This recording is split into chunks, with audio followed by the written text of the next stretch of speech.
The truth isn't as black and white. Every piece connects. Ketan Agarwal, हत्याकांड, प्यार, विश्वासघात और एक खौफनाक साजिश नोट। यह स्क्रिप्ट सार्वजनिक रूप से रिपोर्ट की गई जानकारी और पुलिस के आरोपों पर आधारित है। जहां भी जांच जारी है या अदालत का अंतिम फैसला नहीं आया है, वहां इसे आरोप या जांच के दावे के रूप में प्रस्तुत किया गया है। Love, it's one of the most complex emotions. It can bring immense joy, but it also opens the door to infidelity and conspiracy. 2026 Pune के पास स्थित खूबसूरत लोहगढ़ किला। सुबह का शांत माहौल, पहाड़ों पर फैली धुंध और ट्रैकिंग के लिए आए लोग। लेकिन किसी ने नहीं सोचा था कि इसी शांत घाटी में कुछ ही मिनटों बाद एक ऐसी घटना होने वाली है जो पूरे देश को झकझोर देगी। 26 वर्षीय रियल एस्टेट व्यवसायी केतन अग्रवाल गहरी खाई में गिर जाता है। पहली नज़र में यह एक दर्दनाक हादसा लगता है, लेकिन जैसे जैसे पुलिस जांच आगे बढ़ती है, एक एक करके ऐसे तथ्य सामने आने लगते हैं जो इस हादसे को एक कथित सुनियोजित हत्या की कहानी में बदल देते हैं। क्या यह वास्तव में दुर्घटना थी या फिर प्यार, धोखे और लालच से बुनी गई एक खतरनाक साजिश? आइए जानते हैं पूरा मामला। अध्याय 1, एक होने वाले दूल्हे के सपने। केतन अग्रवाल पुणे के एक संपन्न परिवार का इकलौता बेटा। रियल एस्टेट व्यवसाय संभाल रहा था। परिवार में खुशियों का माहौल था। उसकी सगाई 20 वर्षीय सिया गोयल से हो चुकी थी। दोनों की शादी नवंबर 2026 में होने वाली थी। शादी की तैयारियां शुरू हो चुकी थीं। घर में रिश्तेदारों की बातें, भविष्य के सपने और नई जिंदगी की योजनाएं बन रही थीं। लेकिन पुलिस के अनुसार जो रिश्ता बाहर से बिल्कुल सामान्य दिखाई दे रहा था, उसके अंदर सब कुछ सामान्य नहीं था। अध्याय 2, दूसरा रिश्ता। जांच के दौरान पुलिस ने दावा किया कि सिया इस शादी से खुश नहीं थी। बताया गया कि उस पर परिवार का दबाव था। इसी बीच पुलिस के अनुसार सिया का संबंध चेतन चौधरी नामक युवक से था। यहीं से कहानी ने नया मोड़ लिया। जांच के दौरान पुलिस को यह भी जानकारी मिली कि संभवतः दोनों का रिश्ता इतना आगे बढ़ चुका था कि उन्होंने कथित रूप से गुप्त विवाह भी कर लिया था। हालांकि इस दावे की जांच अभी जारी है और इसकी आधिकारिक पुष्टि अदालत में होना बाकी है। लेकिन अगर यह सच साबित होता है तो इसका मतलब यह होगा कि सिया सार्वजनिक रूप से केतन की मंगेतर थी, जबकि निजी जीवन में उसकी कहानी कुछ और थी। अध्याय 3, पुलिस के अनुसार रची गई साजिश। पुलिस का दावा है कि यह हत्या अचानक नहीं हुई, बल्कि लंबे समय तक इसकी योजना बनाई गई।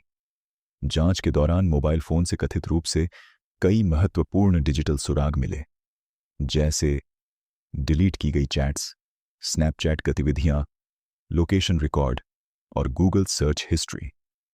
पुलिस के अनुसार ऐसी खोजें भी मिलीं जो हत्या के तरीकों और चर्चित हत्याकांडों से जुड़ी थीं। इन सभी डिजिटल सबूतों की फॉरेंसिक जांच अभी जारी है। जांच एजेंसियों का मानना है कि इन्हीं सुरागों से पूरी कथित साजिश की परतें खुलनी शुरू हुईं। अध्याय 4, पहली असफल कोशिश। जांच में एक बेहद चौंकाने वाला दावा सामने आया।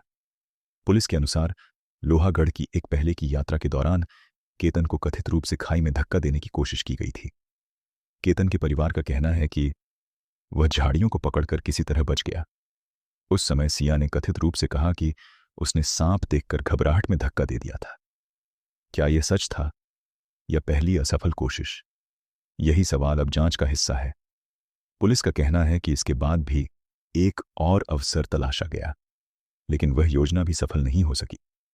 अध्याय 5, पासपोर्ट वाला रहस्य। इसी बीच एक और रहस्यमयी घटना सामने आती है। केतन और सिया का प्री वेडिंग शूट बाली में होना था, लेकिन अचानक केतन का पासपोर्ट गायब हो गया। पुलिस का आरोप है कि पासपोर्ट सिया ने लिया और बाद में पुणे मुंबई एक्सप्रेसवे के एक वॉशरूम में फेंक दिया। विदेश यात्रा रद्द हो गई। जांचकर्ताओं का मानना है कि यह घटना भी कथित साजिश का हिस्सा हो सकती है। हालांकि इस संबंध में जांच अब भी जारी है। अध्याय 6, 18 जून 2026। आखिरी ट्रैक। 18 जून की सुबह सिया ने केतन को लोहागढ़ ट्रैक के लिए तैयार किया। पुलिस के अनुसार उसी समय चेतन भी अलग रास्ते से इलाके में पहुंच चुका था।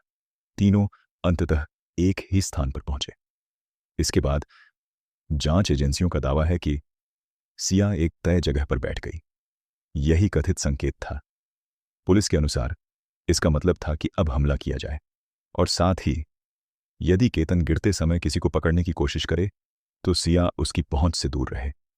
इसके कुछ ही पल बाद पुलिस का आरोप है कि केतन को गहरी खाई में धक्का दे दिया गया। कुछ ही सेकंड में एक जिंदगी खत्म हो गई।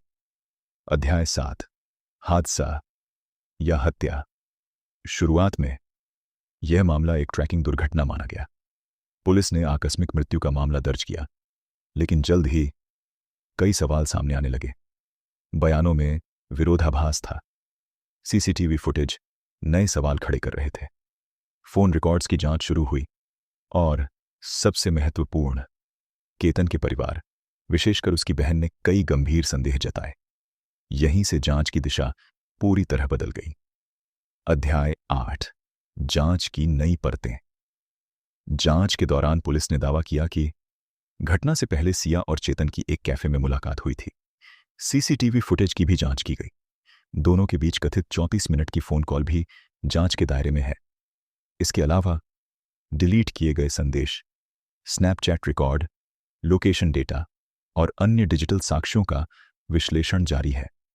दोनों आरोपियों को लोहागढ़ ले जाकर घटनास्थल का पुनर्निर्माण भी कराया गया, ताकि उनके बयानों की तुलना भौतिक साक्ष्यों से की जा सके। समापन। आज यह मामला केवल एक कथित हत्या का नहीं, बल्कि विश्वास, रिश्तों और इंसानी मनोविज्ञान पर उठे गंभीर सवालों का भी है। क्या पुलिस द्वारा पेश किए गए डिजिटल सबूत अदालत में पूरी तरह साबित होंगे? क्या कथित गुप्त विवाह का दावा सही निकलेगा?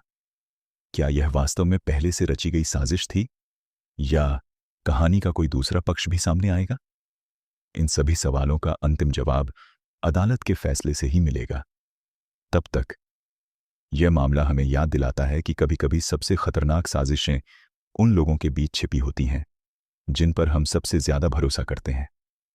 अगर आपको ऐसे ही सच्ची घटनाओं पर आधारित अपराध मामलों की विस्तृत जानकारी पसंद आती है, तो हमारे channel crime files and entertainment को सब्सक्राइब करें। अगले एपिसोड में फिर मिलेंगे एक और रहस्यमयी और सच्ची घटना के साथ।